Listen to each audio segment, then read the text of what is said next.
All right, guys, today we are doing something different on my channel today. I'm really excited about this. I don't know what we're going to call it. I'm still thinking of names, whether it's Coach's Corner. I just want to have different people that are, professionals on and basically just have an open discussion about certain topics with them. So today we're going to have Borderick Chavez on. Broderick Chavez is biologist. He's extremely smart. I've been in bodybuilding myself, oh my gosh, since I was 14 years old, working with tons of different coaches, gurus, trying to learn as much as possible. And it just seems like there's a lot of misled or bro science or whatever it is, just misinformation passed down from generation to generation from bodybuilders and coaches. And there is no real reason, or no one can explain why we're using X, Y, and Z. So Broderick Chavez was someone when I linked up with, he basically had all the answers I was looking for. Everything made sense. So I'm excited to have him on today. I've prepared some questions, and we're going to jump into it. So I hope you guys enjoy this episode, and if you guys like it, make sure to subscribe to the channel, make sure to comment. If we get, good feedback from this, we'll start doing more of these. All right, guys, so I'd like to welcome Broderick Chavez to my channel today. I'm really excited about this. As I was saying to you guys, Broderick is someone who I have learned a ton from this year. Had the pleasure of, having lots of conversations, sitting down with Broderick, going over, specifics when it comes to PEDs, efficiency, making sure we're doing things as most efficient as possible. So I wanted to have Broderick Chavez on today because a lot of people ask me questions, and although I do know a lot and have a lot of experience from being in bodybuilding, Broderick is someone who can explain this on a deeper level. He has a background in biology. Broderick, I'll let you sort of talk about, where you come from, your, research and everything that and how you came to this point now. Dorian, you're killing me. I absolutely hate that whole. You're a biologist, so how long have you been you know what I mean? Your education. I understand. I know exactly what you meant. I just kind of was giving you shit. The short answer is actually a long answer. At this point in my life, I am, obviously post-education. I was university bound in the very early 90s, picked up a degree in biology, minor in chemistry. And coincidentally, right around that same time, while I was in school, I was very immersed in coaching. And not just coaching like the kind of modern context of bodybuilding and internet and that sort of thing. None of that existed. It was literally on site working with athletes out of a human performance laboratory at said university. So my education, my athletic abilities, and my sort of hands-on practical application coaching stuff all sort of rooted in that moment, in that I was a good enough athlete that I was accepted by athletes. I was a good enough academic that I was accepted and ingratiated by the academics.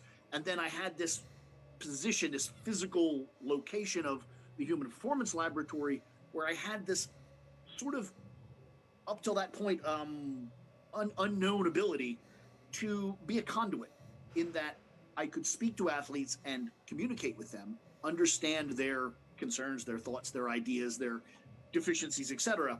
And then I could take that information and turn my head and speak to the academics in a language that they could understand, which coincidentally wasn't the language of the athletes.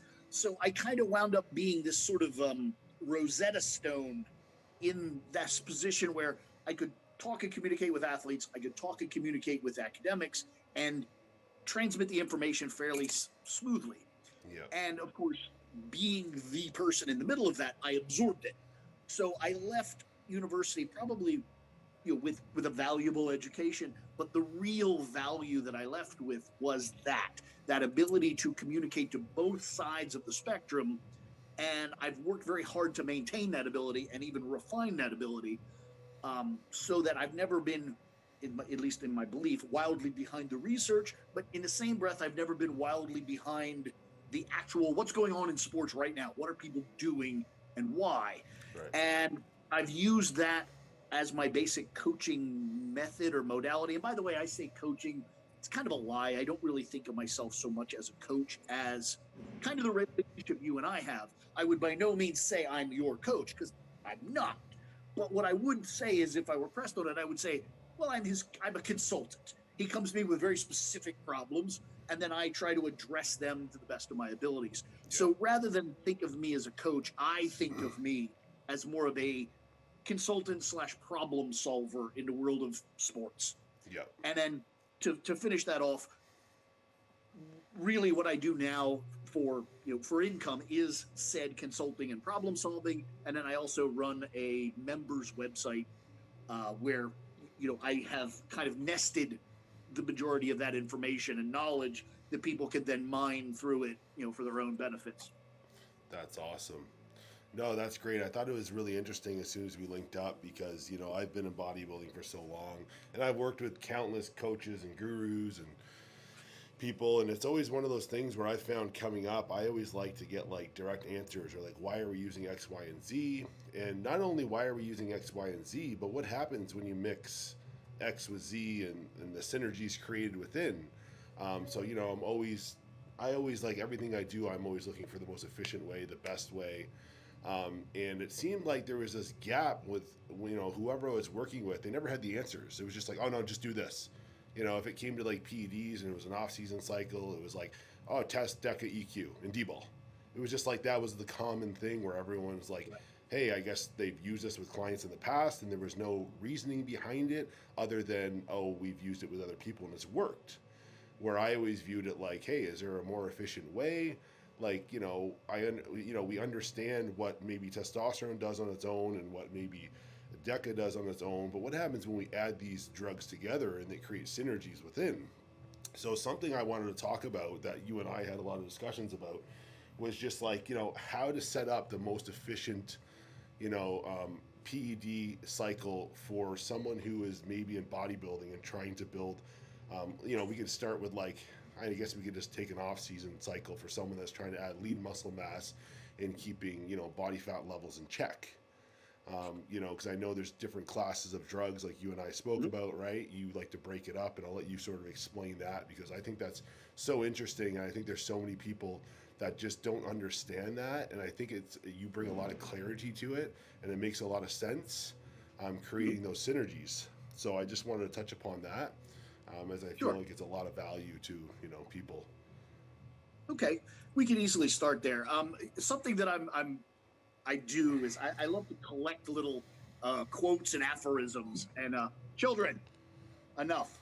I left my door open thinking that it would please my dogs. Instead, they're having a WWE match here in my office. I want some attention. Something Richard Feynman, who is not relevant to this conversation, but Richard Feynman was one of the greatest physicists of modern times.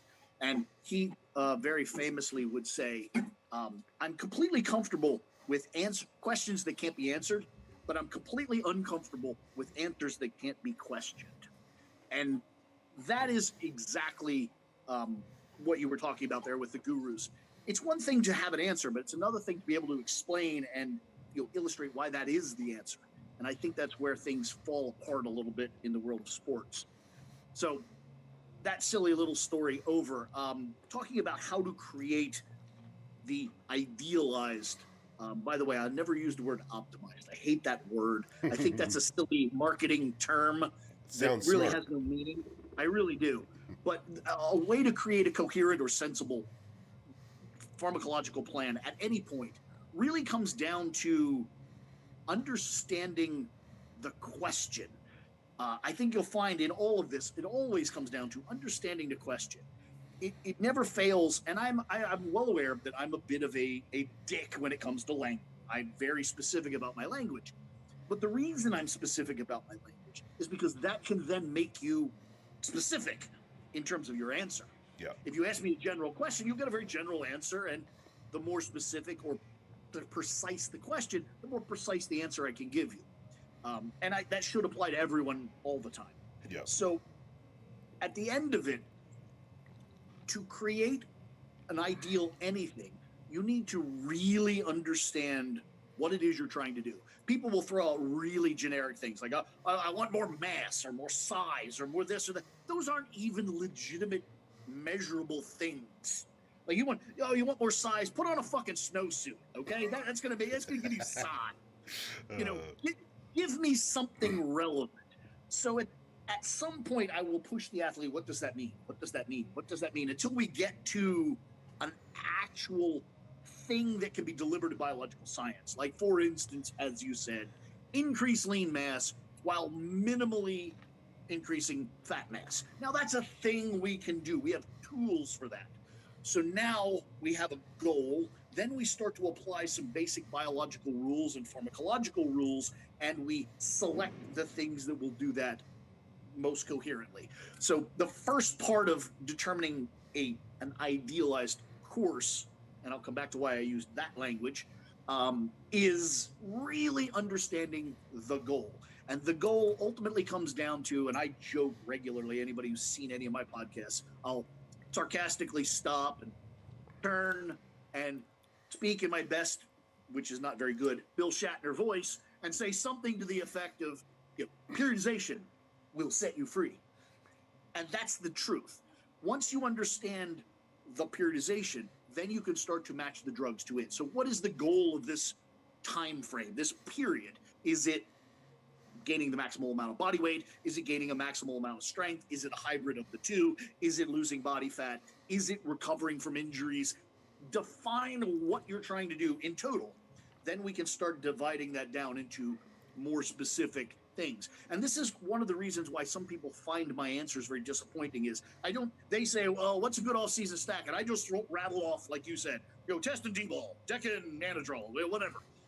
What I do is I lead them through this very painful thought process. Well, it causes them to sit back and think and ask themselves the questions themselves. Right.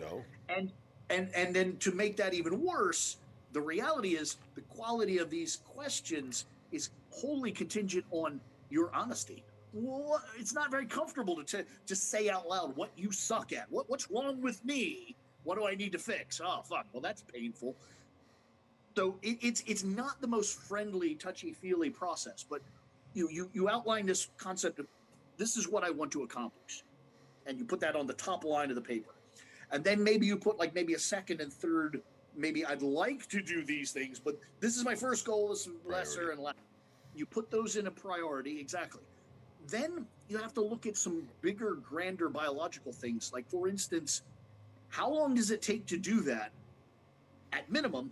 And how long can one get away doing that at maximum to create a zone of time? It's not just, you can't just be on a word I never use out loud, but a mass cycle forever. Like, you can't just do that forever. The wheels fall off the wagon. The whys aren't super important, although super interesting. But at the end of the day, you can't be in a calorie surplus, a calorie deficit. You can't be any of these things indefinitely with ideal outcomes. So you need to start determining zones of effect. And in the case of both anabolic steroids and muscle hypertrophy, which are very tightly intertwined, not coincidentally, you have this concept of systemic fatigue. And it's really not any different than, say, something you're probably familiar with, your automobile. No matter how well cared for your automobile is, you can't go out on the highway, put your foot to the floor, and just expect that car to go forever.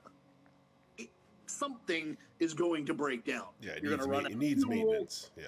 Right, you're going to run out of fuel, it's going to overheat, a tire is going to go out, something will go wrong. A part will fatigue, and then, if not treated, fail. Yeah. The body is no different. It is a complicated, complex machine. So there is this concept of systemic fatigue. Something under the hood is going to fatigue and give out. With 150, 200 years of biological science behind us, hundreds of years, 100 years for sure of organized athletics, almost 100 years of anabolic steroid use, we as a group have pretty well dialed into the idea that systemic fatigue sets in somewhere, the numbers are a little debatable, but somewhere in the 10 to 20 week range. I personally like to dial into about 16 for a number of reasons. One, it fits in the middle of that, 10 to 20. Yep. And then secondly, we tend to work in weeks and months being 4 weeks, and periodization and those other things tend to fit nicely into a 16-week pattern. Yeah, so I think it up into 4 different a good number. Yeah. But it's by no means a magic number or a perfect answer. It's the one that I have chosen. And then you can bend it and twist it from there. Now, if someone's growing like a weed, though, say they're on it for 16 weeks, you would probably just drag it out a little longer if they're making really good progress at that 16th week. That's a really common attitude, and I will say I might, but the reality is I'm the sort of person across the board that I would rather take my win and go than bet that extra. If I'm at 15 weeks and things are going great, I would probably say, let's dial it down on plan at 16 and just take the win. Revamp. Rather than push our luck for an extra 2 weeks and maybe the ass falls out of it. Yeah, it's not worth like taking it to the extreme to get that extra 10% when you already got 90%. Regroup. Exactly. Get healthy. Go at it again. Exactly. The beauty of stopping while you're still ahead is that quite literally you are ahead. If you do, let's say you can squeeze 2 more weeks out of it, and you do, that cost you something, and that cost must then be repaid in recovery. So even if you take those 2 weeks now, you're still not really ahead because you have to pay them back in recovery. It might take you 4 months to recover instead of 2 months, or instead of, Exactly. Yeah, makes sense. It's a good way. I don't love the idea of that.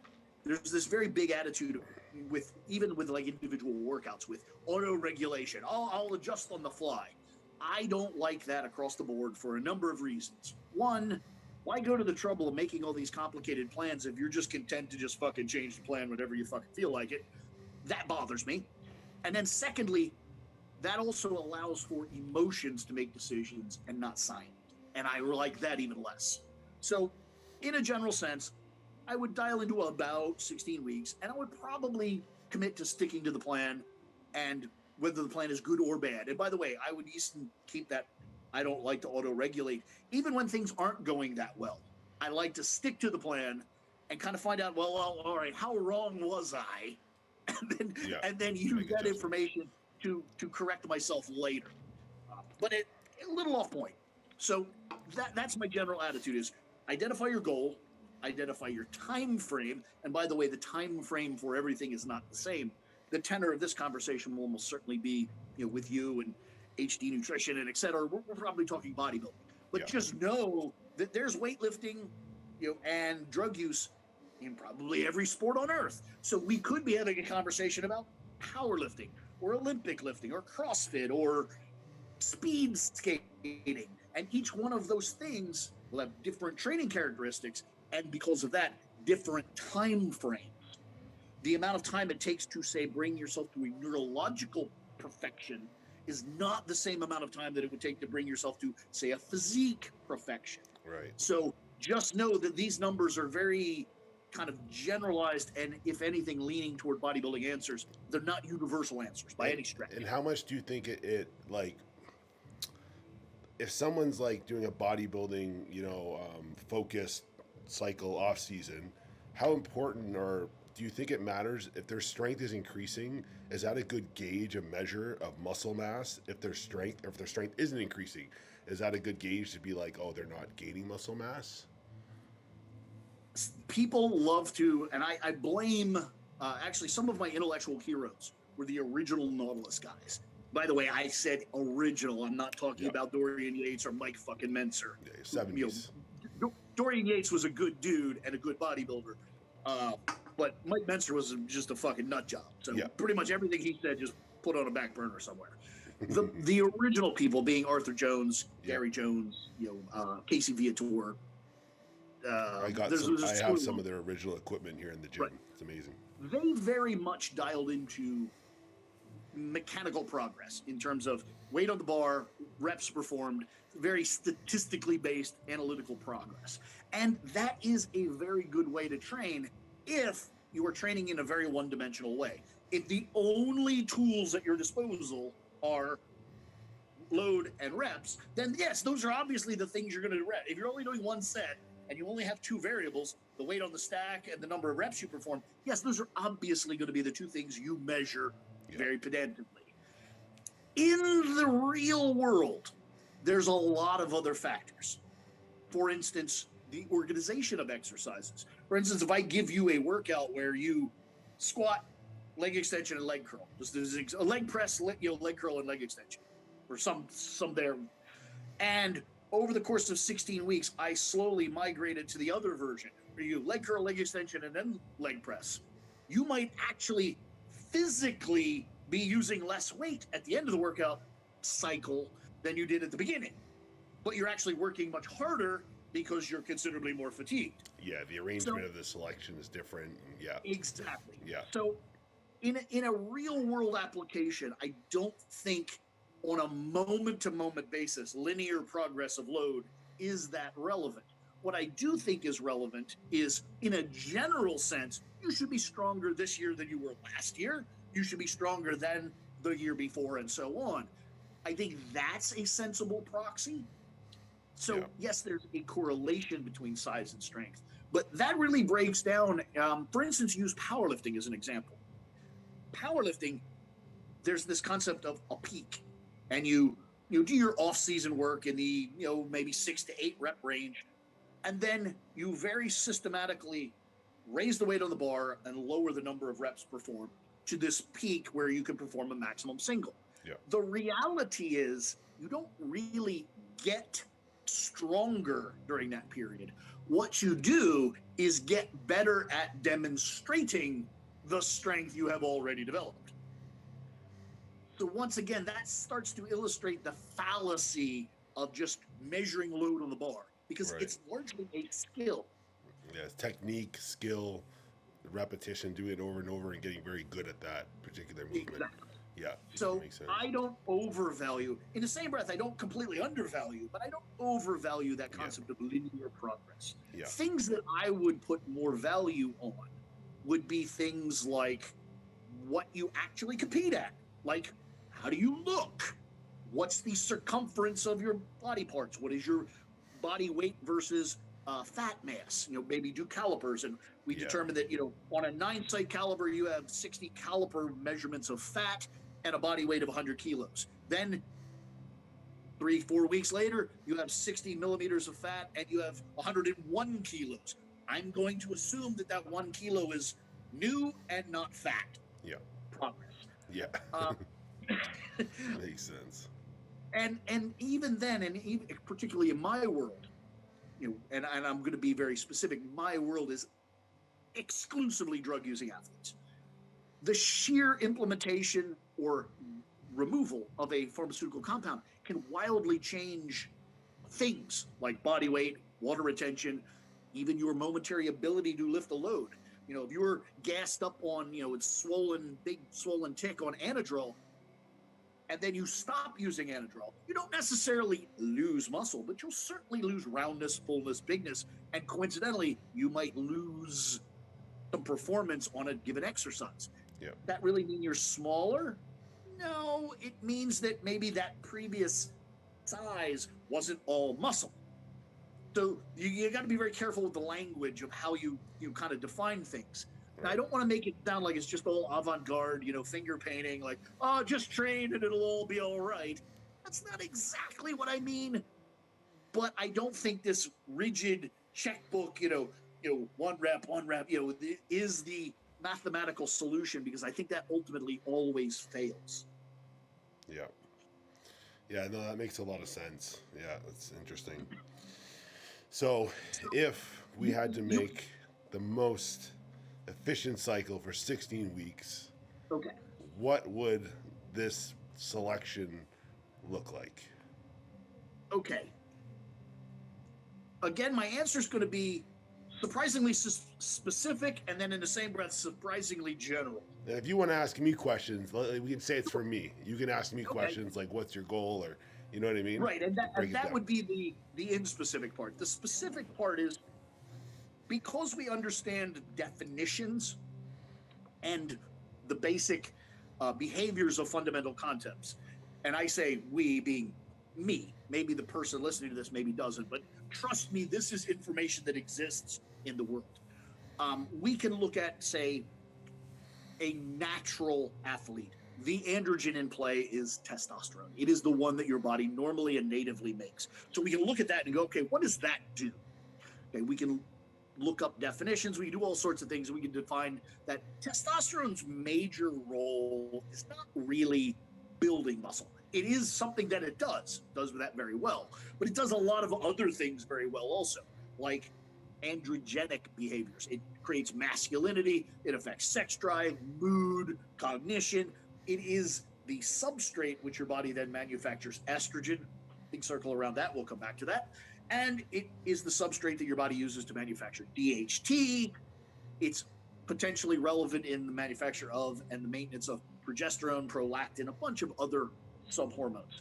And then that's not even touching the giant iceberg that is, it has an influence on a host of, if not every other hormone system, like thyroid, like the pancreas and insulin and leptin, ghrelin, on and on and on and on. It has influences. So we can decide that, yes, you're going to need a certain amount of that. We want a certain amount of masculine. You want to be male. Maybe even, dare I say, you want to be alpha male. So we could look at textbooks and decide, okay, what's the normal amount that a human produces? And we would find that answer to be around 10 or so milligrams of testosterone per day. So we multiply that out for a week and we say, all right, 70, let's round that to 100. That's a nice number. So normal, healthy testosterone levels, about 100 milligrams a week. And by the way, it's not a coincidence that medical TRT typically zones in around 0.5 to 1 milligram per kilogram weekly. So if you're a 100 kilo male, you're probably going to get about 100 milligrams a week or maybe 200 milligrams every 2 weeks from a medical doctor, and they would be exactly right in prescribing that. So we can look at that and then say, all right, with TRT is 1 milligram per kilogram. I want a word that, and I'm very offended that I did this, but I made up a word. I hate it when people do that. I bust my kids' balls for that night and day, but I did it. We create this idea of sports TRT. It's going to make you the alpha male. We'll call that 2 to 3 milligrams per kilogram weekly. So we take you, Dory, you get on a scale and you show me the number. I'm 110 kilos. I would take that 110 and I would multiply it by 3, i.e. 330 milligrams. We'll round that to 350 because testosterone typically comes in 50 milligram gradients, 200, 250, 300. And I would say, okay, we're shooting for about 350 milligrams weekly of testosterone. Now, the story doesn't end there. That's not like all the milligrams you need, but that's all the milligrams of maleness you need. You're not training for the porn Olympics. You're training for bodybuilding contests. You don't need to be more male than that. So we plug that number in. Then we say, all right, now we need some more milligrams. How much in a second and what kind in more than a few seconds. So the ultimate total milligramage is going to be based on a lot of factors. In the case of somebody like yourself, it would be based on kind of this interview process. I'm like, all right, what did you do in the past? What vaguely got you to where you are? And you'd rattle off a bunch of numbers. I would write them down, divide out by your body weights at the time, and I would say, on average, your progress happened at, and we get a number. Let's say 15 milligrams per kilogram is consistently historically been kind of your sweet spot. I don't know if I'm misspeaking, but I'm ballparking on what I know about pro bodybuilders. Yep. Okay. So 15 milligrams per kilogram, you're currently 110 kilos. Fair enough. We can do that math quick enough. That's 1,600 milligrams. I'm going to say our goal is to bring you up to 120. So we're going to add that difference. So we'll say we're looking at a peak dosage of, let's call it 1.7 grams. That's going to be the absolute most you take. Yeah. We're going to put this 16-week time frame on a linear timeline, okay? And we're going to start at week 0, not week 1, but week 0, and that's that 350 milligrams of testosterone. That's just how much you take. That's your sports TRT. So then week 1 will be more than that, and then week 9, or the first week of the second half, okay, will be the full dose. So we'll go from 0.35 to 1.7 over the first 8 weeks, and then steady state from week 9 through 16. So we're going to have this smooth escalation to midpoint, and then plateau from the remaining midpoint to end. That's the shape of things. It's not the universal answer, but that's a general, sensible answer. Yep. Okay. So now we have this weekly escalation. If we just literally put that on a timeline, we go to get from here to here, it's going to be this much increase each week. So now we know how much we're adding each week. Now it's just a matter of figuring out how much of what. And the of what comes down to what exactly do you need? And then that within the kind of brackets or parameters of maybe you have a certain history, you have a certain set of experiences, and you know this does work particularly well for you, this doesn't, this was a train wreck, this wasn't. So there's certain things that maybe you know, much like food. We know food is good. You need food to live. But through very unfortunate trial and error, I found out I'm wicked fuck allergic to bananas. So we're taking bananas off the food list for me. Yeah. Okay? You might have a similar experience with, I don't know, trenbolone. You might find that, yeah, I tried trenbolone. It's a normal food, but it kicked my ass. So you take trenbolone out of that list. The other side of that coin, you know, for most people, food is food. Nothing matters. For me, you know, I found wheat pasta. Awesome. I love it. My body runs on it like a top. So I move that a little to the top of the list, even though it's basically equal to potatoes and rice and everything else, but not for me. Yeah. So there's subtlety. But in a general sense, we now have this, we're starting here, we're going here, and we know how much to add each week in a general sense. So now we can look at kind of the drugs. We just put all the drugs on the table and go, how do we make sense of this mess? Yeah. This sense. Starting with testosterone, there is this concept, and this is not my idea. I first heard a guy named Mike Zampano. He was a contemporary of Dan Duchaine. He went on to, I don't know if he still does, but in the 80s and 90s, he owned Champion Nutrition. Okay. Oh, wow. Anyway, a guy named Mike Zampano was the first guy I heard talk about this, but it's this concept of a family tree. If you take testosterone, or your body takes testosterone, there's an enzyme produced in your fat cells called aromatase, which will affect testosterone and create estrogen. So you've got a leg of the family tree, testosterone, and then over here we got estrogen and all of its derivatives. If chemists, clever, white coat lab people get a hold of testosterone, they can tweak it and twist it and create boldenone, dianabol, and trinabol. So that's a leg of the family tree, which are direct kissing cousins of testosterone. That's important. We'll come back to that. So they pretty much all do the same thing. Very, very similar. Very, very similar. And they also have not so much, there is that they do the same thing, but there's also more relevant, they also have very similar consequences. Okay? There's an enzyme produced in your liver called 5-alpha reductase, and it does exactly what it says. It goes to testosterone at the 5 position, and it reduces it, creating a reduced version of testosterone called DHT, dihydrotestosterone. So we'll put that over here in a new column. And then clever chemists can get a hold of DHT and twist it, turn it, do some stuff. And then you get Primobolan, Winstrol, Anavar, Masteron, a long laundry list of popular steroids. And once again, the big thing is not so much that they all do the same thing, but they all have very similar family characteristics, just like a family. If the patriarch of a family is a tall, skinny redhead, chances are there's going to be some tall, skinny redheads in that family. There's this characteristic that carries over. Coincidentally, Primobolan, Masteron, Winstrol, Anavar, no estrogen. They're immune to the ability to produce estrogen. So they have that in common. They also relatively low water retention. They have that in common. So you start to get this family resemblance, not so much that they're identical to one another, but like brothers and sisters, they got a lot in common. Okay? One more column to this family tree. In the body is mostly water, 70-something%. Water will eventually cause something called hydrolysis, which is a clever word for it dissolves in water. You put enough testosterone in enough water, some of it will hydrolyze, and you will get a new molecule called 19-nortestosterone.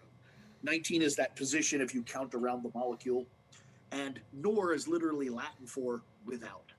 Testosterone minus the 19 position creates 19 nortestosterone that you, me, and everyone else in this conversation would actually know as nandrolone. So nandrolone is now this new parent molecule, and in that column you get nandrolone decoinate, nandrolone phenylpropionate. Then you can take nandrolone and fiddle with it and create trenbolone. You can fiddle with trenbolone and create all sorts of other things, methianolone, ment, on and on and on. So there's estrogen, 19 nor, direct descendants of testosterone, and then DHTs.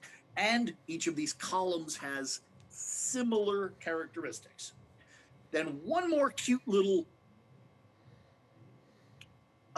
layer to this is we have delivery mechanism.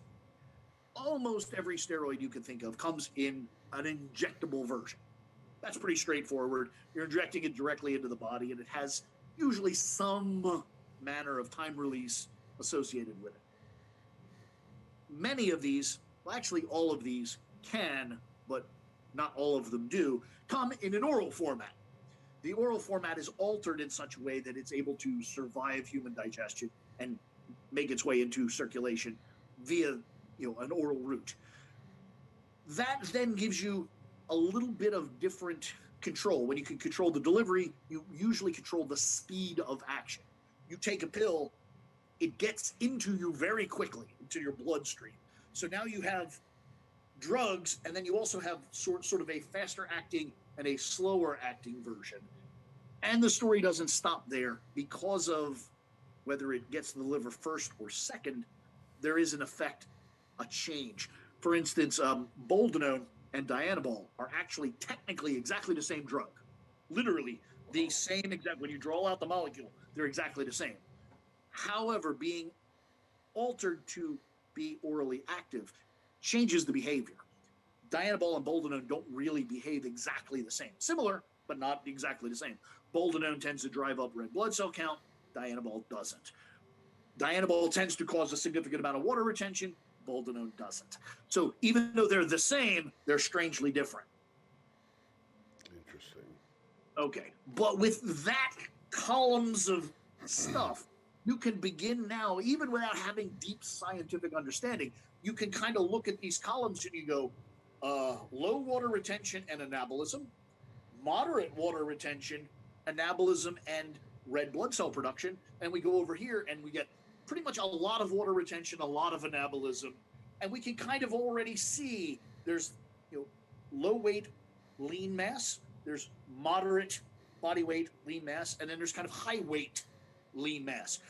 Right at just in the kind of the color coding of the columns. Then we can look at the fine print and we can kind of look at maybe some of the side effects. DHTs tend to have very low side effects, so that's kind of positive.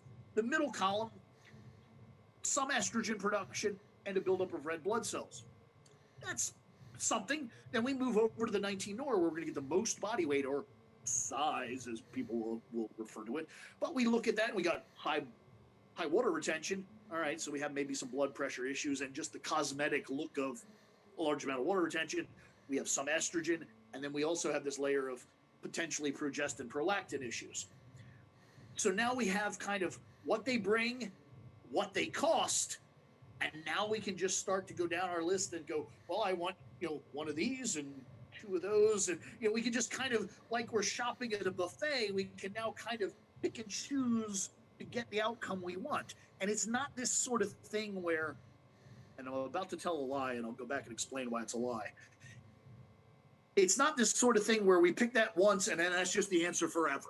Like we go, oh, I'm a 300 milligram of testosterone, 1,000 milligram of primobolan, and 200 milligram of deca guy. Like that almost never happens. And I do say almost as in I told a lie, because historically there have been those rare outliers. Arnold Schwarzenegger was very open about his drug use, cleverly so, because at least on paper, all of his drug use existed prior to the illegality of steroids. So he was able to kind of explain it, sweep it away, and not deny it all in one kind of breath. And he was very open about it. And he basically found that dianabol and primobolan were the only two drugs he needed. That is an incredibly unique scenario. Yeah. probably predicated on his fucking ridiculous genetics and the relative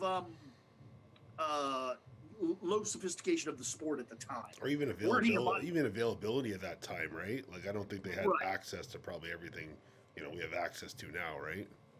Steroid-wise, yes. Trenbolone and Masteron and all those other drugs existed. Maybe not so much the growth hormone, the insulin, the accessory drugs, but probably the biggest thing that affected his drug choices was the ideal of the sport at the time was different. Yeah. To achieve a modern physique, he probably would have needed differing, drug use. But nonetheless, so I did say a partial lie. There are people historically kind of just dialed into, I can think of, I won't use names, but I can think of an famous Australian bodybuilder who was very adamant that, like, I use these 3 things and that's it. And the truth is he probably did, but he was fucking special. Most don't get away with that. Yeah. Yeah. But that gives you kind of an insight to why you might shop around those different columns. And then even within those columns, you say, all right, well, I have a problem with water retention. I'm kind of puffy and I'm not super tight and dry. So I don't want to do that 19 Nor column because that I'll get even puffier. I don't like that. So I'm going to look at this DHT column. Now you have subtle differences in the drugs, and then you have different delivery mechanisms. So you could say, just as for example, you go, well, I'm going to do 16 weeks. I'm going to use the first handful of weeks. I'm going to escalate via Anavar. And the reason I'm going to choose that is because it comes in small doses, so I can modulate my dose quickly, subtly, and it's oral, so it'll work very fast. So even though this is a 16-week course, I'll be grooving by week 3. So I'm going to start with this fairly small gradations of an oral compound. And then on around week 3, 4, 5, I'll implement, and you go down the list, you go, Masteron.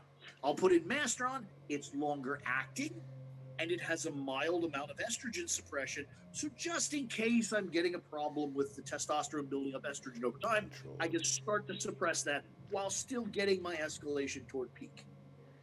That's incredibly childlike, but it's a way to think about how you would think about this. Yeah. And with choosing these certain drugs now, if someone is sensitive to water retention or whatnot, do you think the ester matters, whether it's MAST E, whether it's MAST P, or testosterone anaphate or testosterone propionate? Well, first of all, let's go back, and again, I think that's just words. People are just throwing around words. You need a little context, what these words mean. Let's start with half-life, because the ester ultimately determines the half-life. So let's talk about that. Half-life is phenomenally complicated. The math is stupid. Like when you create a spreadsheet, like the actual equation is like 2 screens long. Not exaggerating. It's a ridiculous equation. But in a general sense, this is what half-life means. If you had a timeline and let's make up an imaginary drug. Let's say it has exactly a 7-day half-life. Okay? No such thing exists, but let's say it did. So we have this 7-day half-life. So on day 1, we'll take 1,000 milligrams of this magical drug. What that means is on day 7, you will still have half of the amount you took. So on day 1, you take 1,000 milligrams. On day 7, you have 500. But that's the start of a new week, and you're going to take a new 1,000 milligrams.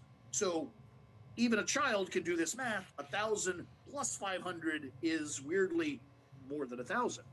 So then day 1 to day 7, you got 500, but on day 14, that 500 becomes 250. That 1,000 becomes 500. You take a new 1,000. 1,000 plus 500 plus 250, strangely more than 1,000. This can continue on until you're tired of hearing me fucking rattle off math.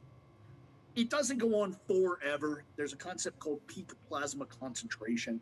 That sets in approximately 5 times the half-life. So roughly on week 5, you're at a number that stops escalating infinitum.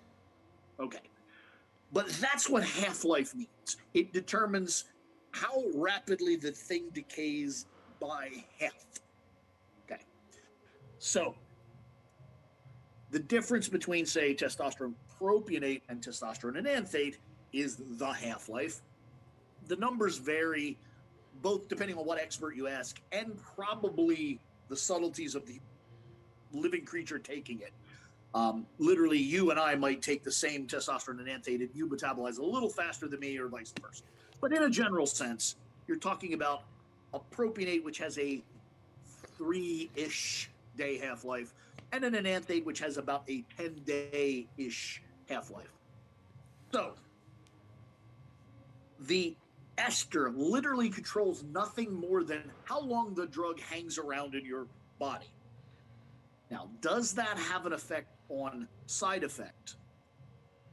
No, but sort of. At the end of the day, testosterone is testosterone. So when you take testosterone enanthate and you remove the enanthate, you are strangely left with fucking testosterone.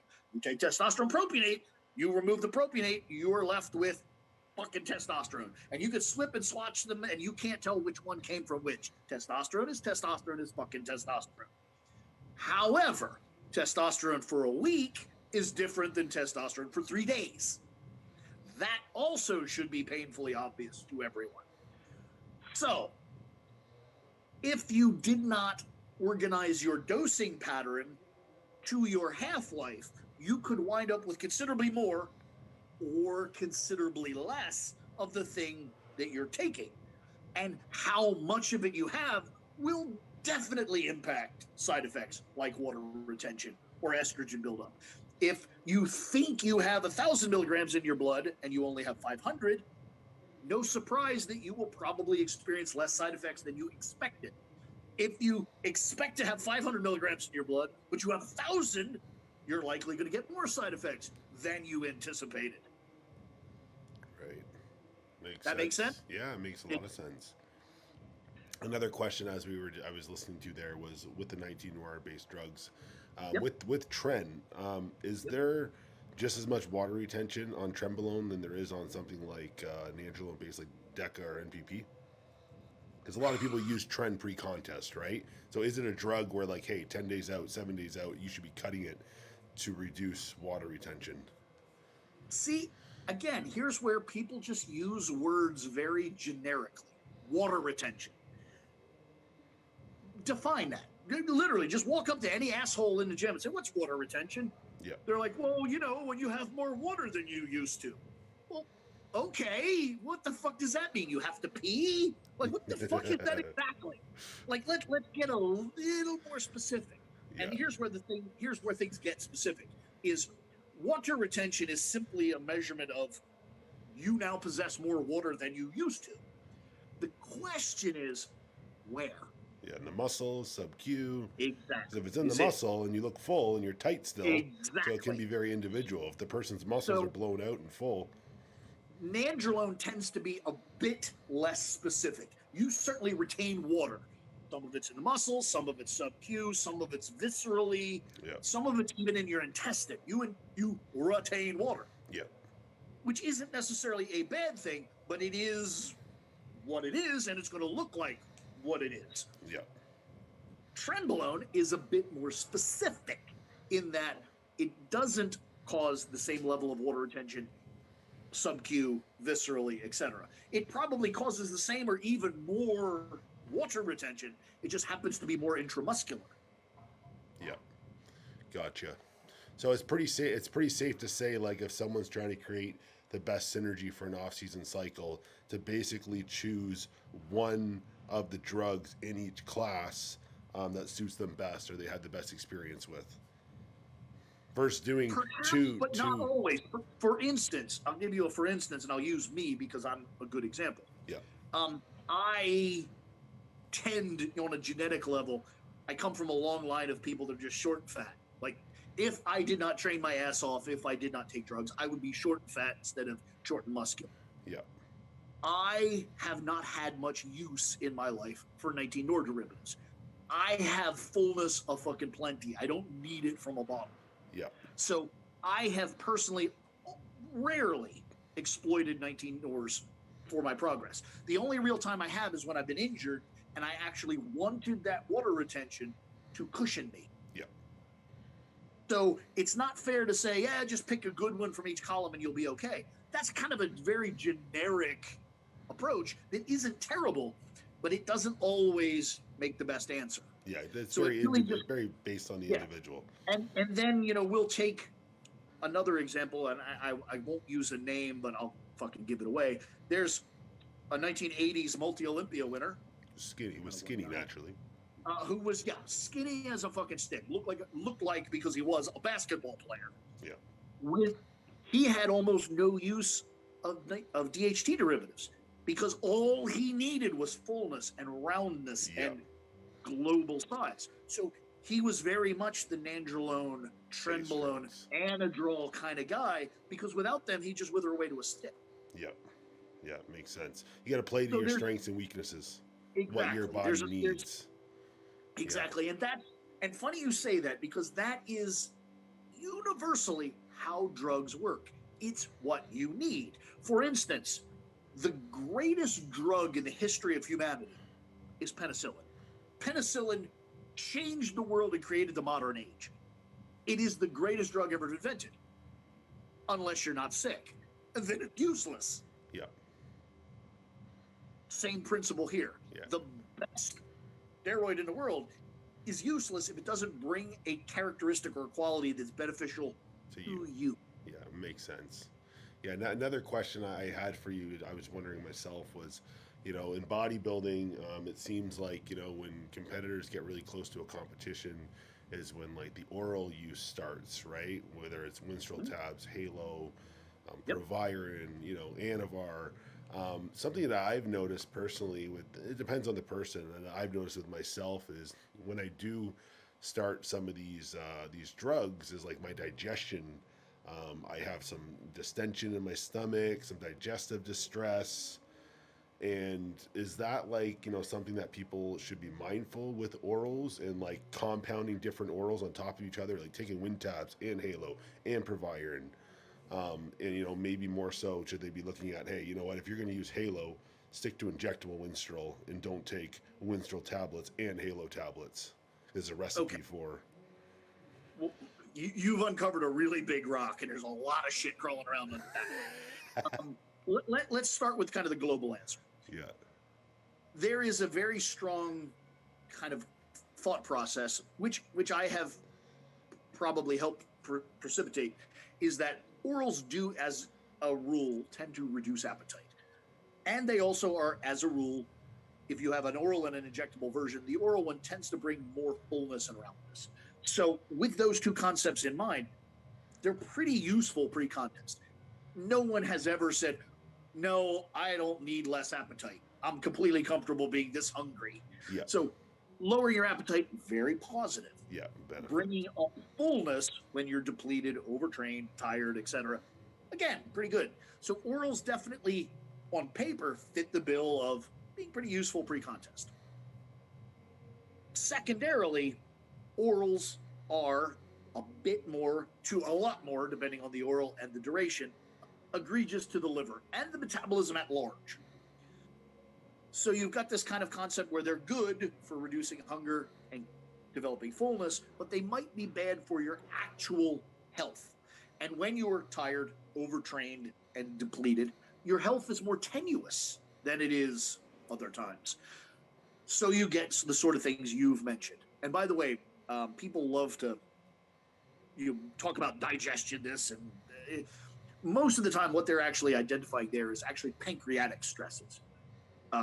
Most people tie drugs to the liver, and admittedly that's kind of true, but most of the actual enzymes that are responsible for breaking down drugs actually come from the pancreas. And anyone who's ever, like, say, done drugs or alcohol to the point where they get sick, what you actually get sick with is pancreatitis. You don't get an inflamed liver, you get pancreatitis. Yep. So most of what you're complaining about there is probably low grade peripancreatitis. That's the gastric distension and distress. I'm not trying to be scary and like, ooh, that's just one of the biologically that's what it is. Yeah. So it's a delicate line. I, in my kind of public ramblings, try to be a little conservative, and my conservative answer would be this. As a rule, I suggest one does not exceed their body weight in terms of total daily oral use. If you weigh 100 kilos, try not to take more than 100 milligrams of orals a day. Yep. Whatever it is, Anabar plus D-bol plus Anadol, whatever. Collectively, try not to exceed your body weight in milligrams per day. That is very conservative. I know people that exceed that rule by 5. But I think if you just wanted to give a rule that will get you some results and not kick you in the balls, that's a good rule. Yeah. And with those type of orals, with them being fast acting, do you think, it's not, some people start these things 8 weeks out, 6 weeks out. I found they work very quickly. And from my experience, 4 weeks out, 3 weeks out, I mean, something like Halo, I've seen work within 20 days, 15 days. So do you think that's a smart route to go for people, is to save them to the end? Like, you're already in shape, you're using these drugs to increase hardness, fullness, a certain look. They're not needed for a long duration. Yeah, I would say 4 weeks at maximum, and even in some scenarios as little as 7 days. Yes. Yeah. So, yeah. Yes, very much. Yeah. Like, that's something that, I found this time around prepping myself as I saved them to the end. And, I'm glad I did that. And I noticed they worked very well that way. Yep. So, yeah, that's interesting. Another question I had here was, there's a lot of misleading information out there, and even things question marks that I sort of didn't even know myself, because you get mixed information out there when it comes to GH. The best times of the day to take it. Okay. Do you take it with food, without food? Do you take it in the morning for fat burning? Do you take it before you go to bed for muscle growth? Some people are doing it pre-workout. Some people are doing it post-workout. If you had to work within, say, a budget, and you're using 4 to 6 IUs a day, what would be the most, beneficial way for an athlete to split that dose, or do they take it all at once? Once again, the answer is really interesting, really detailed, but also a little disappointing. And the disappointment is, you go back to that very first part of our conversation, and then as you look at the very top line of your priorities, what are you trying to do? What is the most important characteristic you are trying to reinforce? Yeah. And that could be acquisition of lean tissue. That could be loss of body fat. That could be some hybrid. It could be injury recovery. It could be quality of life. It could be a lot of things. Yeah. Depending on what that top line says, will then determine your actions moving forward. Yeah, like for me, basically, like from my experience, how I would prescribe it to a client or myself is like pre-contest, I would split the dose before cardio in the morning for fat burning, and then the other half of that dose I would take before bedtime for recovery 100%. When you're sleeping. Off season, if our goal is primarily muscle growth and recovery, then I might just move all of it to just before bed, unless the person puts on body fat very easily. I would maybe include some in the morning time as well.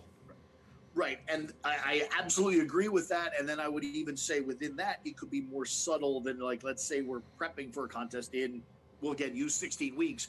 It might be a scenario where we have 4 IUs to spend. We go 2 in the morning, 2 before bed, and then on about midpoint, we move it all to the morning, because we're going to really prioritize that last little bit of fat loss and less prioritize anabolism, because we're going to be underfed, overtrained, etc. Anabolism is pretty unlikely. Yeah, and that's a priority. Yeah. Right. So it's really priority based. And then, yes, first thing in the morning, fasted, you're going to, for reasons that I'm guessing you don't want me to go on for half an hour about the whys. Yeah. But for reasons, it will potentiate a bit more fat loss per unit dose. Pre-bed, you're not using any energy, so all the energy liberated can go toward tissue repair or tissue growth.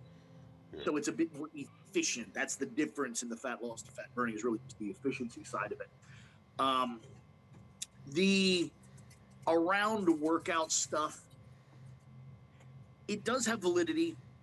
It is effective. But what I would say about it, and I don't say this to slight any of the guru type people that promote that, because the one predominantly responsible for that, wicked smart, wicked good at his job, I'm not saying that this isn't, that he's not right. I'm not saying that in the slightest. What I'm saying is it becomes very, very detail oriented. And for most people that are not professional bodybuilders, and even many that are professional bodybuilders, it's just too difficult to dial in. And my best suggestion would be just avoid that and go with the AM or PM. Makes sense. And if you are doing it, say, obviously, if you're doing it in the AM and you're doing a pre-cardio, obviously you're fasted. Doing it before bed, and this is a question I actually had for you, because even myself, I was eating my meal 6, and I would wait about an hour and, I don't know, maybe an hour and a half, which, was really not convenient because I'm staying up. I want to go to bed, but I'm trying to stay up because I think, I got to take my GH on somewhat of an empty stomach. Right. Does that have any sort of merit? Or again, here's where kind of where species collide.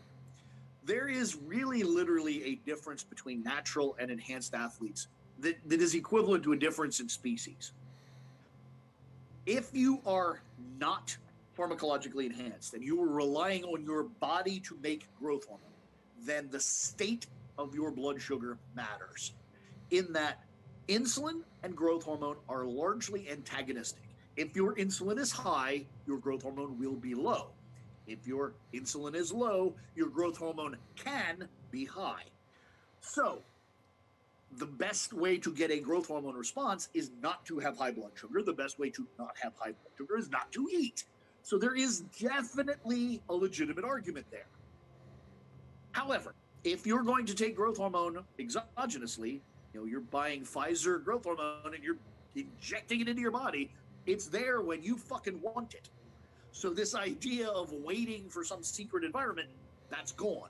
Yeah, you're putting synthetic, you're putting it right in your body. You're not waiting for your body's natural response to click.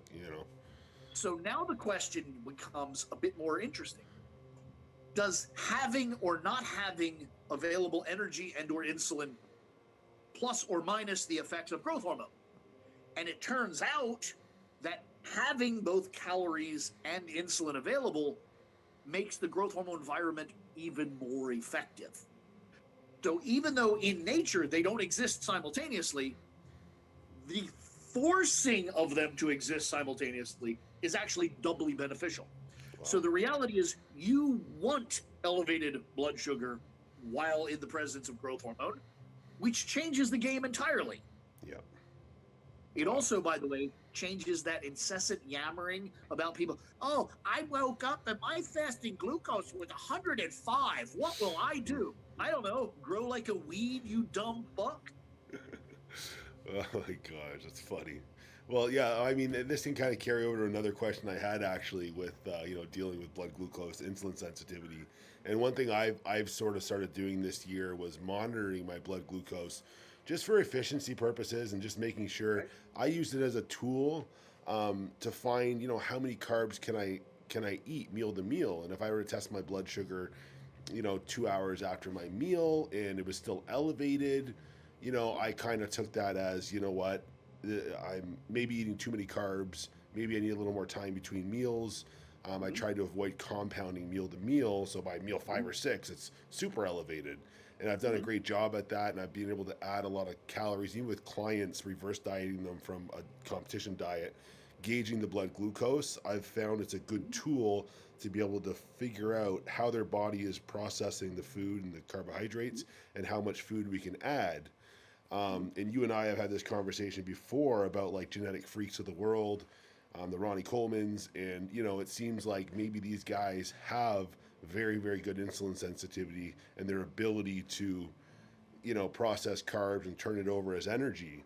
So how much do you think that plays a role in your ability to grow and put on lean tissue and avoid putting on fat when it comes to insulin sensitivity, and then including things like insulin on a daily basis to help push more carbohydrates to facilitate it, to take the load off the pancreas, or including something like metformin?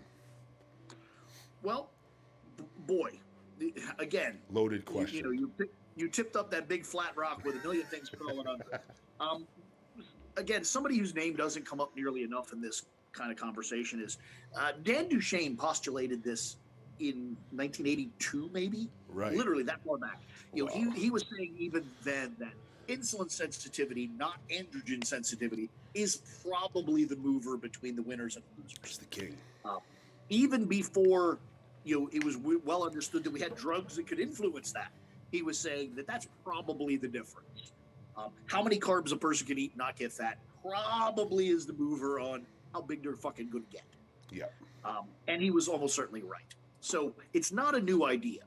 Now, some of the tools we have to manipulate it, that is new ideas. Metformin's not typically terribly new, but its use in sports is a little on the new side, meaning, you know, 30 years. Yeah. But here's the thing about insulin sensitivity at large. It's a little bit misunderstood in that insulin sensitivity is really not a thing. It's more of an outcome. When people announce that they have low insulin sensitivity, what they're really announcing is they've momentarily reached the limit of their muscle mass to absorb carbohydrates. Yeah, they're eating too much food. They did it to themselves. Well, it means that they've reached a threshold of, under the current conditions, muscle cannot take in nutrition faster than that. Yeah. It doesn't mean that that is the finite absolute limit. It means that's the limit under those conditions. Yeah. Now, conditions could change, like training volume, like androgen values. You drive more training and or more anabolic drugs, you might be able to get the muscles to take up more glucose. Or you implement a drug like, say, metformin, which mechanically allows the body to take up more glucose. Or we use a brute force method like insulin to just fucking drive nutrition into the cells. Yeah. So even when people are saying, I have bad insulin sensitivity, the solution could actually be insulin. Yeah. As absurd as that sounds out loud, when you walk through the logics of what I just said, if the goal is to get this, you know, glucose from the bloodstream into the muscle, one of the ways to do that is just brute force. Yep. Yep. Okay. No, I agree. I mean, myself, I mean, it was something I never sort of tinkered with, and I don't really talk about often because I feel like it's something that a lot of people could do wrong, and I feel like if they're going to use insulin, they need to make sure they're talking with someone that knows exactly what they're doing and show them how to use it. I agree. Because it's one of those things where, hey, if they hear us talking about it and they go get it and they do it, it can go very wrong. It's very dangerous. It's not something that should be taken lightly. You know, you could dose it, and if you dose it improper, that could be it. It's like you could be in serious trouble. So it's not something to be taken lightly in that regard. But I've had, you know, great experience, especially with gauging my blood glucose and just seeing the response on it. You know, the ability to take in a lot of carbs, whether it's with my pre-workout meal, my post-workout meal, and, you know, within 90 minutes, blood glucose levels are dropped back down and ready for another meal. So I think it is a very useful tool, especially for people that are dealing with maybe poor insulin sensitivity and need, you know, to get more carbs in. So that's well, that's again, with that poor insulin sensitivity, I want to return to that because I really think this is a topic that people don't address. The difference between having exploited all of your insulin sensitivity and having poor insulin sensitivity are not the same. Yep. A fat, lazy fuck sitting on a sofa drinking is going to have bad. Yeah. Poor insulin sensitivity. You being a bodybuilder with have poor insulin sensitivity. As a matter of fact, you have amazing insulin sensitivity, but you also have an amazing diet that could be using all of that sensitivity. You can create that environment through calorie expenditure, doing physical activity, dieting, and that's one thing I try and tell all my athletes is like, you know, that environment created post-show, like I use this example. So post-show, if you can be diligent, you can stay on your plan. The reason why you're able to put on large amounts of muscle mass without drug use post-show is because of the environment that you've put your body in from dieting for 16 weeks, doing cardio, being on a low calorie diet has created this optimal blood glucose where you're now able to partition all these calories and food you're eating more efficient than any drug can really do because of that environment created. So with your lifestyle, with what you do on a day-to-day basis, you can change these, your blood glucose, your insulin sensitivity. Yeah, if you're going to not move on a daily basis and eat a bunch of food and sit on your ass, then yeah, of course you're going to become diabetic probably. So the way I often describe that, or I try to, because some of these concepts, being in biology, they're just a little difficult for people to wrap their minds around. Think of it like your personal budget. If you're working some bullshit 9-to-5 job and you were borderline broke, your money in to money out is, almost equal. You can be in that exact same position, but literally have a 6-figure-a-year job. You can have a 6-figure-a-year job and still be paying all of your money out every week and have none left. So neither of you has superior insulin sensitivity to the other. It's just one has a low economy and one has a high economy, but they're still the same net broke. Right. That is basically how insulin sensitivity works. It's not the fact that, it's this high or it's this high. It's, is there any margin? Do you have any left? How much do you get to keep? That is really the thing you're trying to work out. It's not what's my total income and my total expenditure. How much separation can I get between them? Makes sense. Isn't it funny? You know what I find funny though, because with some clients or athletes that I help or coach, it's like everyone, there is this stigma around, taking Humalog or insulin or whatever form it is, that people think it's very dangerous and it's unhealthy and it's bad for you. Where in theory, it's like, I feel like, if you're a bodybuilder and you need to eat 600 plus grams of carbs a day, that is more unhealthy, having your pancreas in overdrive, pumping out insulin constantly, meal after meal. And I mean, that's how people, to my knowledge, actually end up developing diabetes, 100%. Is from overworking that pancreas producing insulin. So as a bodybuilder, if you're doing it properly and you have someone advising you, utilizing that in periods where your carbohydrates are very high is actually going to, take the load off the pancreas and actually, be more efficient. I can give you a very real world example of that, and that is me.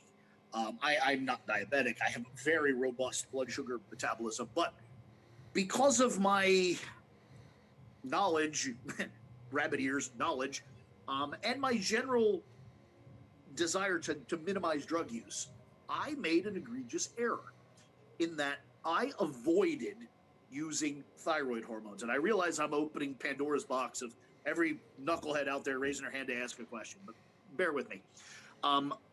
And as my body weight, genetically, I'm probably a 140-pound human. And I've walked this earth most of my life at 240 pounds. Yeah. And because of that, and my desire to minimize my drug use and thinking that I was doing myself a favor by taking less drugs, I avoided thyroid hormones. And lo and behold, at about 35, my thyroid began to fail and I became hypothyroid simply because maintaining the metabolism of a person 100 pounds heavier than I really was was a greater burden than that little organ could survive. Wow. Now, the reality is I probably would have become thyroid dependent anyway, eventually, but probably not at 35, probably at 50 or 60. So exactly what you're saying, different organ, different hormone system, but exactly the same premise. Taking the burden off of it can actually be more helpful and more healthy than just letting it fucking suffer. Yeah. No, that's interesting because, it reminds me of something that I've spoken to, like even someone like Antoine about before. It's funny that you being that, muscular and being that weight is putting stress on, certain functions in the body. And this conversation, people will talk about bodybuilding and the drugs and is it unhealthy? And of course, these drugs are to be used with caution, but I feel like the lifestyle sometimes is what becomes unhealthy and dangerous. 100%. Being, walking around at 290 pounds is going to be stressful for your heart. Taking some of these drugs. Your heart, you've been pretty damn big in your life. The heart's the beginning of the conversation. Your kidneys, your liver, your knees, your feet, everything, your right? fucking everything. So if you're 290 and now let's say for example you're 290 pounds and now you're sleep suffering, so now you're not getting proper sleep. Your blood pressure is elevated, so now there's pressure on your kidneys and other functions in the body. So it's being that big, even training that hard for a long period of time at that body weight can't. It's the lifestyle that should be actually taken with caution as well, and not just like the drugs that you're using.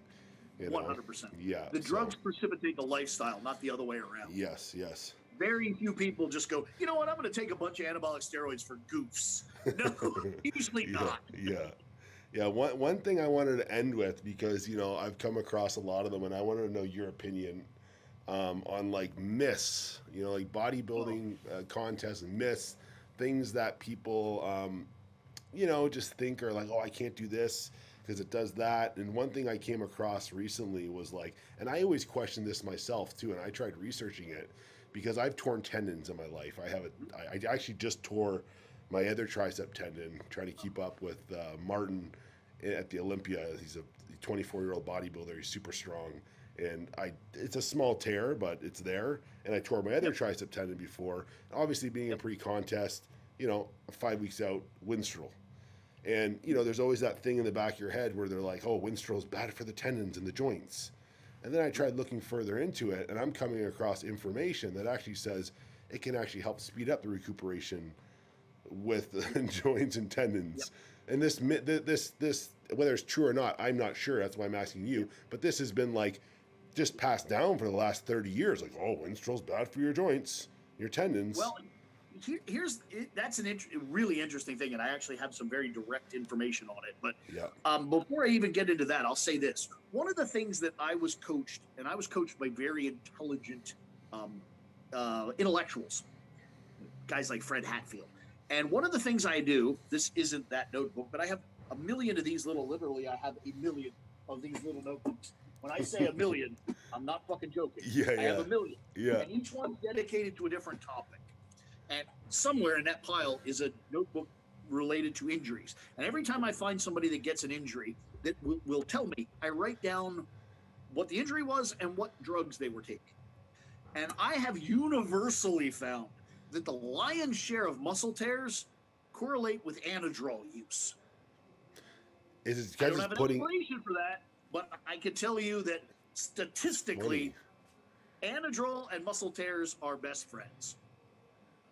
Now, that little I think this is going to come back around to how my injuries happened, and I think there's a correlation here. It's not from Anadrol, but I want to hear what you say, and then I'll tell you. Right. I suspect the reason Anadrol is associated with muscle tears is because of that incredible fullness and roundness. Kind of like if you make a sausage, a really plump, juicy sausage, where you give it a little bend, it just rips open and there's no room. Smears all over the place because it has no room to move freely. Yes.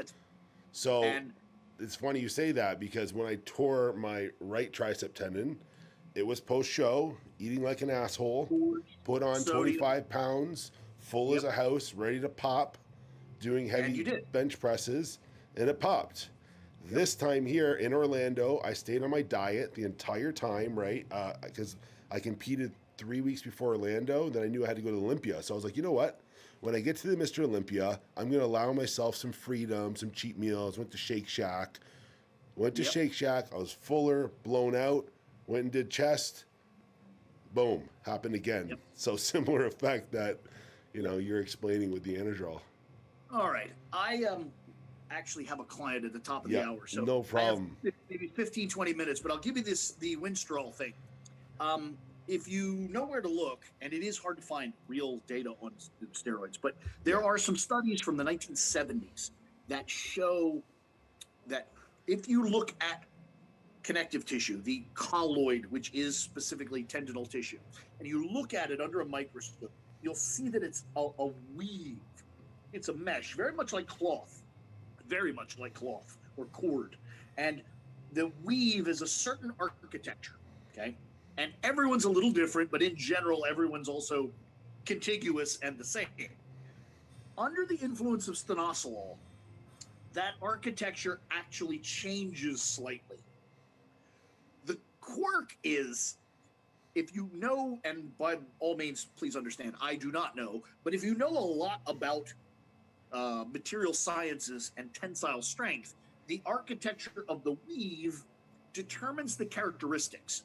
And it turns out that under the influence of stenosolol, the architecture of the weave changes in such a way that the tendon is actually stronger in terms of its static strength. Its ability to support load is greater. Wow. However, its pliability is lower. So what you get is muscles that, on a connective level, can hold more load, but they don't bend, flex, or stretch as well as they did previously. So if you were exposing yourself to, say, just static load, like low-speed powerlifting, probably zero concern whatsoever.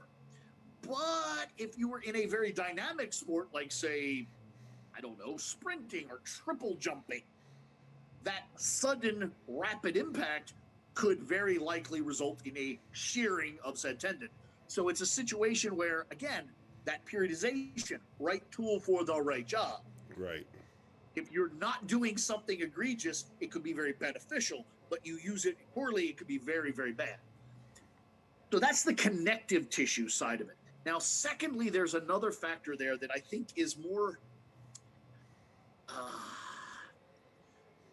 I don't want to sound incredibly down on bro science, because I look fondly on bro science in a way, because in my life, the only real parent figure I ever had was my grandmother. And she was a lovely woman. Raised me, created me. I'm solely responsible, from her for her doings. However, in the same breath, she was very, very intelligent and very, very uneducated. She was the equivalent of a bro scientist at life. The things were the way they were because they were, and all she could do is kind of play along. And she created a million silly bro science-y things in her life that, when the leaves on the trees turned that way, it was going to rain, and when they turned this way, it was going to be sunny, and when when her bunion hurt, it was going to do this, it was simply because those were the only connections she could fucking make. She didn't understand enough science to know what was really happening. Yeah. Kind of like the ancient Greeks thinking the sun was a flaming chariot. To them, the only thing that fucking went that fast was a horse and chariot. And the only thing that made light was fire, so it had to be a flaming chariot. As dumb as that sounds to us, that was the height of thinking at the day. Yep. So I don't want to completely shit on bro science, but in the same breath, we have to go a little deeper. In the mindset of a bro scientist, you might have this scenario where, the first drug I ever took was Dianabol, and my joints felt great. I trained hard, I gained weight, and my elbows didn't hurt. Then later, I used Winstrol, and I got really strong, but man, my elbows were killing me. So immediately you make the connection, well, apparently Winstrol makes your joints hurt. No. What Winstrol does not make estrogen. Remember that family tree thing? Yep. Remember that it's a DHT derivative, and DHT derivatives are immune to the aromatase enzyme and therefore do not produce estrogen. So it's not that Winstrol made your joints hurt, it's that the others made your joints not hurt. Yes. So it's kind of safe to say that something to be more concerned about with joints is the suppression of even estrogen. And in a pre-contest phase, if someone's lowering their estrogen, sometimes the last couple of weeks they're taking letrozole, Romacin, Novadex, everything under the sun. I mean, that is probably more dangerous than anything, having next to no estrogen in your body. Yeah, I mean, it creates the outcome you want in that it creates a certain look which is prized. Fair enough. But it absolutely destroys your training capacity and capabilities and survivability. Yeah. So you need to be very mindful of, if you're going to do this, you really need to dial the training down to a minimum, because you're going to be made of glass. Yeah. Yeah, makes sense. And one last thing before we let you go. When it comes to anti-estrogens, I feel like there's Okay. no answer. I've seen so many different protocols with people I've worked with. I've been with some coaches before. In the last 8 weeks, man, they had me on 2 letrozols a day, and I felt like death. And that Yep. was the year actually after the show when I rebounded, I tore my tricep tendon. Is there like, if you're taking 400 or 500 milligrams of testosterone and you're trying to, minimize estrogen to have a certain look, like is zero estrogen, zero estrogen? Can you go below zero? Like if you're already low estrogen and then someone's like, oh, let's include letrozole and let's include Well, multiple anti-estrogens. It's like, what does it all actually? right. Well, you have a knack for asking very simple questions that have giant elaborate answers, but I'll do my best to dial Yeah. this in. Okay. So regardless, as I illustrated in my earlier talk, I think that testosterone should be minimized because largely that estrogen thing and whatever. But regardless of what your estrogen dose is, or your testosterone dose, and therefore your subsequent estrogen value, regardless of what that is, what we want to create is a momentary, key fucking word, momentary, as in short term, environment where estrogen is very low and you can present the physique you want with low water retention and all those things. Okay, so that requires a little bit of knowledge. Like, for instance, how quickly does the drug begin to suppress estrogen? How long does the drug work? And how long will estrogen last in your bloodstream? Let's say I take drug X, aromasin, tamoxifen, or aromasin, arimidex, whatever, and it halts estrogen production to 0. Let's say it does that. But yesterday there was estrogen production. So I have some estrogen. How long does that last? So, one, how long does the drug take to bring production to a halt? And then how long does it take me to metabolize through the amount that I already have? Circulating. Those are two very different coefficients. Yeah. Okay. It turns out that drugs, basically, you could say the day I take it, my production is going to go to 0. But now, how long does what I have in reservoir, in cache, how long will that last? That depends on a bunch of factors. How much you have, your body weight, your momentary metabolism, your training style, other drugs in play, on and on and on and on. But in a general sense, and I'm being really general here, about 4 weeks. So production to a halt, it would take about 4 weeks to metabolize through all of your estrogen, just based on half-life, a bunch of other things. So using estrogen suppression tools for more than 6 weeks makes 0 sense. More than 4 weeks doesn't make a lot of sense. And, moving forward. And most people, by the way, don't need to go to 0. Maybe, I won't say need, maybe that's the domain of IFBB pros. State, national level competitors certainly don't need to see 0. Yeah. So literally, you're talking about a 3, maybe 4 week out process max. Yeah. Makes sense. It's really interesting. That's great. I really appreciate you coming on. I think people are going to get a lot of value from this. I'm sure there's going to be a million comments and people having other questions and stuff. I know you have a crazy busy schedule, and we've been trying to line this up for a while. So I appreciate you taking the time today. Guys, make sure to follow Broderick. We're going to tag his Instagram here, his website. He's got a members-only website where you guys can basically go on there. All the questions, everything he's ever answered, he puts up there. So you can get a ton of value on that. Again, just appreciate everything you've done for me, Broderick, and I'm looking forward to continue to learn from you. And I think more people need to get to know who you are and follow you, because I think you have a lot to say and a lot to offer people. So I really appreciate it. Well, I thank you, and I appreciate that. And also something that I think doesn't usually get said is, I'd just like to thank you for being one of the good guys. I don't say that very often. There aren't a lot of people out there that are willing to, one, just go, hey, I don't know, let's find somebody who does, even when it's not me, just in a general sense, the fact that, you're comfortable in your own professionality and your own self to be able to go out and seek bigger, broader, different opinions. I really appreciate that. So I just like to say thank you for being you. It's good shit. Thanks. Thank you. I appreciate that. Yeah, I think it's one of those things where I think maybe a lot of people have like maybe develop an ego, or they feel like they know it all, where like I want to continue to learn. There's people out there that know more than I do, and I'm passionate about this. So anytime that I can learn more and help my clients or help people that I care about, I'm always open to learning. I think when someone stops, wanting to learn, it's a major red flag. So I appreciate Absolutely. that. Thank you. And yeah, and and by the way, don't misunderstand that. It's not as if like, oh, thank you for asking me because I'm so clever. No, As soon as this call's over, I'm probably going to call Yeah. somebody and ask them a bunch of fucking questions. Yeah.